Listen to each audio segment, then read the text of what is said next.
இந்தியாவில் ஒரு தனிநபர் 1 கோடி ரூபாய் சம்பாதித்தாலும் 1 பைசா கூட வருமான வரி கட்ட தேவையில்லாத மாநிலம் எது தெரியுமா? அதுதான் சிக்கிம். இதன் பின்னணியில் ஒரு வரலாற்று ஒப்பந்தம் உள்ளது. 1975இல் சிக்கிம் இந்தியாவுடன் இணைந்தபோது ஆர்டிகிள் 371F-இன் கீழ் அதற்கு சிறப்பு அந்தஸ்து வழங்கப்பட்டது. இதன் மூலம் அங்குள்ள பழைய சட்டங்கள் பாதுகாக்கப்பட்டன.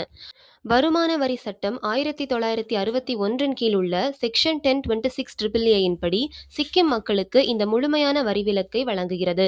முன்பு இது சிக்கிம் சப்ஜெக்ட் அந்தஸ்து கொண்டவர்களுக்கு மட்டுமே இருந்தது. ஆனால் 2023 உச்சநீதிமன்றம் வழங்கிய தீர்ப்பின்படி ஏப்ரல் 26, 1975ற்கு முன் சிக்கிமில் குடியேறிய அனைத்து இந்தியர்களுக்கும் இந்த வரிவிலக்கு நீட்டிக்கப்பட்டுள்ளது. சிக்கிம் மாநிலத்திற்குள் ஈட்டப்படும் வருமானம், ஈவுத்தொகை மற்றும் பத்திரங்கள் மீதான வட்டி ஆகியவற்றிற்கு வரி கிடையாது. மேலும் இவர்களுக்கு பங்குச்சந்தை முதலீடுகளுக்கு பான் கார்டு கட்டாயமில்லை என்பது குறிப்பிடத்தக்கது. இந்த தகவல் பிடிச்சிருந்தா லைக் பண்ணுங்க, ஷேர் பண்ணுங்க, சப்ஸ்கிரைப் பண்ணுங்க.